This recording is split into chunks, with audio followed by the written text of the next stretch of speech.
this session... Oh, thunder only happens when it's raining. Players only love you when they're playing. Join our adventure party as we delve into the social and cultural aspects of our favorite game, all while enlightening our taste buds with a random craft beer. So crack open your favorite bardic inspiration and roll initiative with us of Dice and Brews.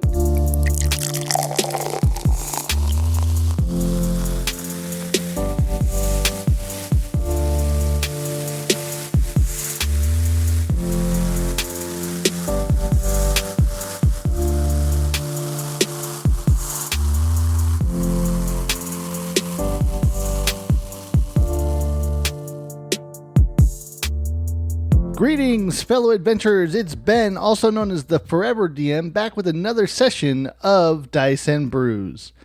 This session, we got a lot of good stuff to cover, and getting started right away in the pre-funk, Wizards of the Coast and D&D have released the expert classes Unearthed Arcana of 1D&D. This Unearthed Arcana will cover Rogue, Bard, and Ranger, giving new flavors, new abilities to the expert classes. I personally haven't got to dive into this Unearthed Arcana just yet. It's a whopping 37-page Unearthed Arcana, so I want to devote some time and some effort to getting into that, but I am definitely looking forward to it. This Unearthed Arcana will also give us the real ability to playtest what they're aiming for in 1D&D. Also in this Unearthed Arcana, we have a brand new rules glossary, which I've been told is superseding that of the original rules glossary in the first release. And going forward, when they release another rules glossary, it will supersede this one. So the latest rules glossary is always the one that has all the rules. I'm also told in this Unearthed Arcana that there will be 48 total subclasses in the final edition of 1D&D. That's an amazing amount for one book. Usually you have to buy 2 or 3 books to get that amount of subclasses. Usually there's like 1 or 2 or 3 maybe for each class. That's exciting in itself to get 48 subclasses, so many different options for so many different classes. This Unearthed Arcana also has the spell list for the Primal, the Divine, and the Arcane from levels 1 or 0 cantrip all the way to 9. That's exciting to pick through that list as well. If you are a spellcaster, some little things that just glossing over it and what I've heard. If you are a spellcaster that is able to cast a ritual spell on your list, you no longer have to have a ritual spell casting ability. If you can cast that spell and it is a ritual spell, you can cast it as a ritual. I know that's a lot. That's an exciting thing. Also, Ranger at level 0 has cantrips and access to spells right away. That's exciting. I heard the Ranger gets quite a buff in this one. Leading on what I've said before is that I think they're trying to make later or higher level content more accessible and make it feel good. Now, instead of at 20, you get your epic level tier class thing at 18. And then you get an epic boon at 20th level. So I do think that they're trying to lean towards making later game content more feasible for DMs and players and more accessible and honestly more fun. Aside from the new Unearthed Arcana, Wizards of the Coast and D&D has officially launched their after-school club program and curriculum. These are aimed at grades 4 through 6, and then they have another set of rules aiming at grades 6 through 8. This is also something that I wish to download, dive deeper into, and get a little bit more familiar with. But just glossing over it, the art looks beautiful, the presentation looks beautiful. I highly suggest that if you are an educator or interested in teaching your youngsters D&D, that you go to the Wizards of the Coast webpage, the D&D page, and download this stuff for yourself. Take a look at it, see what you can do, modify it, and then let me know what you think. I'll also be diving into that because it seems really fun, and I have youngsters of my own, so it will be a great experience for me as well to get familiar with that.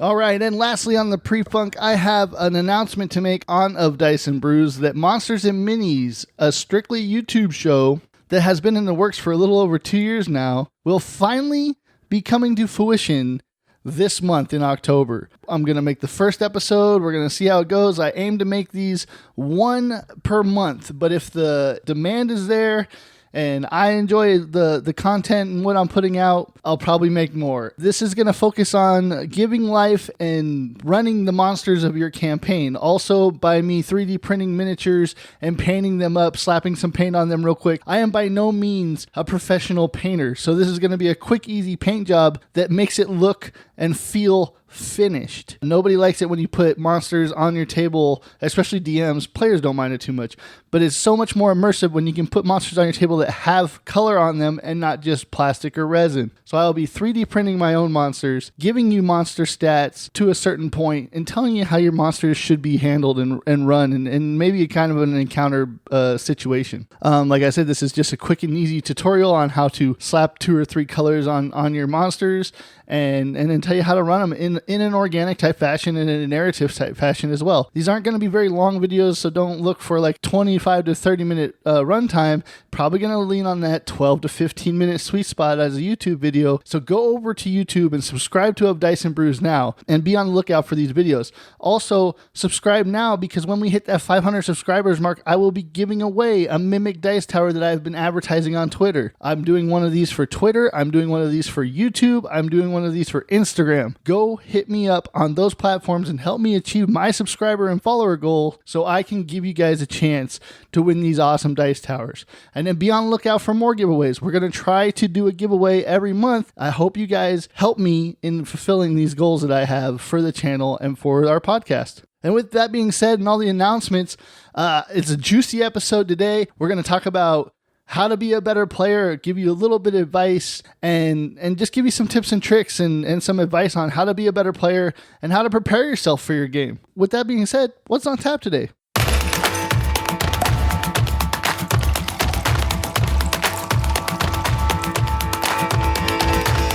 Have a pint, take a break, and relax. It's my favorite part of the show. So tell me, boys, what's on tap? All right, adventurers, today what's on tap? We have Wasatch Brewery Black O-Lantern Pumpkin Stout, brewed with pumpkin and spices. So being October, I thought it'd be nice and festive to have something a little bit more pumpkin-y. It says it is 6.66 alcohol by volume, 14 IBUs, and it tastes like chocolate, pumpkin, and velvety. What kind of a madman would cross an imperial stout with a pumpkin ale?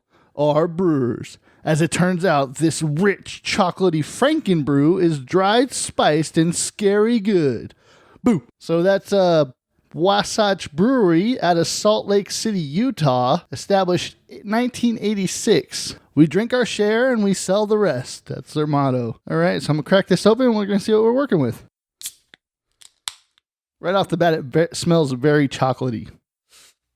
Yeah, I don't like this at all. This is terrible. This is, it definitely has a stout feel to it. But that pumpkin at the back end, oh man, this is gross. I'm not digging this at all, guys. Whew. Of course, being the in-depth kind of reviewer that I am, I will finish this can with a heavy heart, give my review on the last call, and tell you what goes on. Hopefully my taste buds can acclimate to this, and we'll see if we can get some better taste. But this, right off the bat, guys, I'm saying this is not good for me. The only thing I like more than brew is homebrew. All right, adventurers, let's talk about Mindly. I love notebooks. The only problem is that I can never find any of the notebooks that I start when I need them. And then when I don't need them anymore, then I find them. So then I always end up with like 4 or 5 different notebooks with a start of a session here, the end of a session here, NPCs over here. I can never keep all my stuff together. But what do I always have on me? I always seem to have my phone on me. That's where Mindly comes in. Mindly is a quick and efficient way to store all your session notes, your session prep, your NPCs, just your crazy ideas that you might have in another session, or just some crazy ideas that you might put towards your character that you have in another session, some ways that you want to present your character to the party or other NPCs. Whip out your phone, open the Mindly app, and jot down some ideas. The best part about this app is it connects, and you have certain places where you can put your NPCs, your session notes, your ideas, your specific places. I use Mindly to organize and jot down ideas for this podcast. I also use it as my main place to take notes and prepare for my sessions for my campaign. This map is amazing. And then if you zoom out, it has a mind map where you can see how everything interconnects, and it looks like one of those like star maps kind of thing. It's like your own astrology sign or your own constellation. It's simply amazing. I cannot recommend this map enough. Even if you're not using it as a DM, use it as a player. Jot down those locations, those NPCs affiliated with those locations. Each session note, individual sessions, what you did in those sessions. It's a great app. You won't get enough of it. You'll start to use it for everyday applications. It's simply amazing. I guarantee you'll use it a lot once you dive into it. Mindly, go get it. Come on, get happy hour. All right, adventurers, let's talk about how to be a better player at your D&D table. First of all, I'm not going to sit here and tell you how to be polite, courteous, and respect other people at the table. I feel like that's a standard, and that's an unspoken rule of D&D. It's the golden rule. Treat other people the way you want to be treated. That's just the way it is. That being said, this session is about tips and advice about how to get the most out of your experience at the table when playing a character. These are just some things that I think that will help you in immersing yourself at the table and allow you to see and access the full potential of your created character, engaging them and immersing yourself and other people into this story. The first piece of advice I have for you is know how your character works. Take some time between sessions and review and become more familiar with what your character does, their spells, their abilities, their modifiers, their backgrounds, their flaws, their bonds, their ideals. Knowing this and having it become a part of you will help you in becoming more decisive when situations or obstacles present themselves. Then you can really get into that mindset, and here's that key phrase, of what my character would do. It's not a time-consuming task at all. It takes frequency and it takes practice. 5 to 10 minutes. Just when you have no time, when you're sitting there watching TV, pull up your character sheet on D&D Beyond and just tinker with it. Go through it. Between your sessions, read your character sheet, refresh yourself. Before the session, review what your character did last session, what happened in the last session, how they acted, how they felt. Just become more immersed in that world before you start. And having that mindset of your character before you start your next session will help you get into your character and make better choices inside the game. It will immerse you fully in the story. It will immerse other people into the story. And most of all, you'll blow your DM away the next time that you're in the combat order and you know exactly what your character would do and exactly what they're capable of. The second piece of advice I have for you is declare actions, not game mechanics. When you as your character want to do something, instead of telling the DM, hey, I want to make a check, tell them how you're doing it. Give a quick description of how you're searching the door for traps instead of just telling them, I want to check for traps. Say how you are scanning the tree line for a possible ambush instead of calling out, hey DM, can I get a perception check? Be more descriptive in your skills and ability checks. Even your attack and your spell casting. If you're more descriptive with it, it will lead you to a more immersive environment. The best thing is you will also find that once you start doing this, other players around you will start following suit when they see how much more in depth the simplest description will give your character and the current events. Everybody's going to start doing it. The DM will feed into you. The other players at the table will feed into what you're doing. And it just makes it a more invigorating, a more in-depth storytelling event other than just trying to play strictly a board game. Get descriptive. Tell short descriptions instead of asking for game mechanics or checks. Here's the thing also. If you make those descriptions and you don't feel like your description was enough for the DM to ask you for those checks, then tell them, hey, look, I was trying to get this perception check. As a DM, you have a whole bunch of stuff going on and they can't juggle everything. Just try to be more descriptive. Use descriptions instead of asking for game mechanics. Work with the DM, not against them. Remember, we are telling an epic story together. The DM is not against you. It's the DM's job to put obstacles in front of the party to make the story worth telling, not to spite you or any other member of the party. If you have an idea for your character's backstory or progression in their story, run it by the DM as soon as possible. Make your intentions with your character known to the DM. That way they can integrate that part of your character's story into the world provide you with more fun and fulfillment, as opposed to springing it on them last minute and then maybe it doesn't become as relevant as you had hoped. The more you communicate your intentions with the DM, the more open they will be to allowing certain builds or homebrews. If they know that you are all part of the same story and you're here for an adventure and you're not here to break the game, if your intentions are known, the more fun and the more lax they will give you with rules, the more playtesting you're available to do. That way, it's more fun and immersive for all people at the table. Engage other PCs, NPCs, the DM, the world. The world is vast and only as small as you want it to be. Unlock potential of building relationships with other PCs. Ask them questions about themselves, about what they're looking for, about why they made those choices in a combat or a social situation. Become a part of other PC's story, not just along for the ride. In the words of an up-and-coming young wizard, I have so many questions. Now, I'm not saying become the other PC's story, but become a part of it. Aid them in their quest. Maybe you have information on what they are looking for. Sometimes DMs intermingle backstories. And how would you know if somebody else has information to your backstory unless you interact with them or ask them? The PCs are the story, and the story is best told when all parts of the story are explored and known. Same goes with the world. If there's something the DM describes that intrigues you, interact with it. Seek it out. Make it a part of your character's story. Any DM would be more than happy to expand on something that a player has shown interest in that they spent hard time and effort to bring to life. This can lead to some amazing story arcs, loop potential, plot hooks, and above all else, super amounts of fun. Communicate with the DM and other players. Make sure that you're always in touch with the other people at your table. Feedback is important for the DM, for the other players, for yourself. Gauge the fun at the table. The interaction. Play your part in making this game the most epic experience for everyone each time you get together and play the game. If you aren't on top of your game, let's be honest, it's okay. It happens. Let the table know that maybe you're not having the best day, or you need to take a less vocal role this time. Or maybe talking about the problem with your friends at the table that care about you would help. Maybe you just need that session where you vent. Always communicate your intentions, emotions, and give feedback on how you're feeling or how even the campaign or individual sessions are going. Let people know. Praise people. Give them feedback, even other player characters. If somebody does an awesome job that session, pat them on the back and be like, or hey, that was a great session of RP.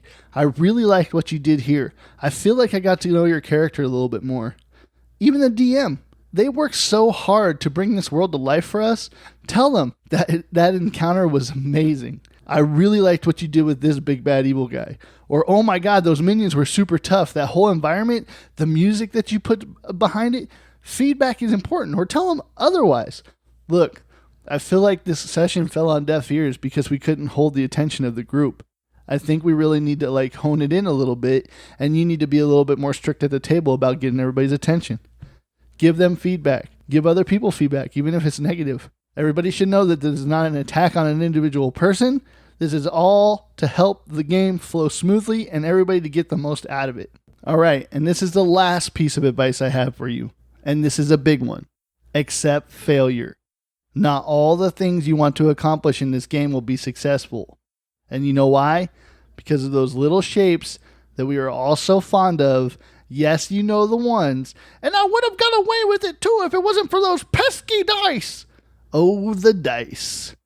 As great as our descriptions are, as well thought out as our plans and schemes are, the one agent of chaos that doesn't always go according to plan is those dice.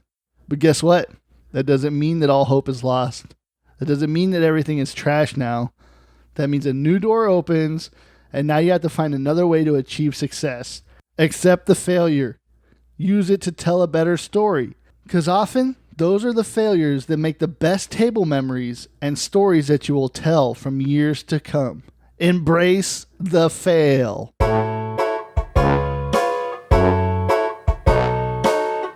Alright, you trolls, it's last call!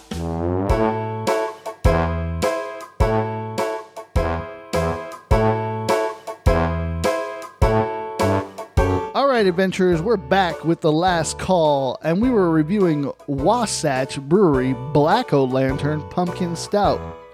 Once again, that alcohol by volume is 6.66, has 14 IBUs, and it was brewed in Salt Lake City, Utah. Once again, I am not a big fan of this. I love stouts. I'm not a big pumpkin spice guy, but I love pumpkin. But pumpkin in beer, this one at least, not for me. Not at all. This is something that I'm probably never going to pick up again. This might be something that I don't recommend to anybody. Honestly, it's just not hitting me the way it should. This is not good for me. I'm going to give this a 1 out of 4. And to be honest with you, I don't know if I can finish this. Oh, why did you do this to me? I mean, it's worth a shot. That's what we do. Accept the fail. You know, keep going. Keep the story going. If you don't try new things, if you don't try to evolve, if you don't broaden your horizons, so to speak, then you kind of just get left feeling unfulfilled and a little bit left behind while everybody else expands on their RP and expands on their character stories. Be an interactive part at your table. Do your duty. Do your duty. Have fun with it. But more importantly, give feedback and learn about the people at your table. Help them tell their stories as well. Become parts of their stories. Use these tools to make better characters and create better memories at your table. Interact with your DM. Interact with the other PCs. That's most important. You are telling a story with other people at the table. Interact with those people. Ask them. Tell them. Have emotions with them. Don't let those emotions boil over to outside of the game. Remember, this is a board game. This is an interactive game. This is a storytelling game. We're here to have fun. Not everything is cut and dry. Not everything is black and white. There should be just as much depth in this game as there is in real life. And we all know that everything in real life is not cut and dry either. It's not black and white. And more importantly, in your real life and in this game, everything doesn't always go according to plan. You have to find ways to tiptoe around things. Obstacles are placed that you just can't go through. You have to go around. Embrace the fail. Learn from the fail. Better your story by the fail. The fail will make you a better person, a better player, a better DM. It will make you better at everything if you learn from the fail. So embrace the fail. And remember, life's an adventure. Roll with it.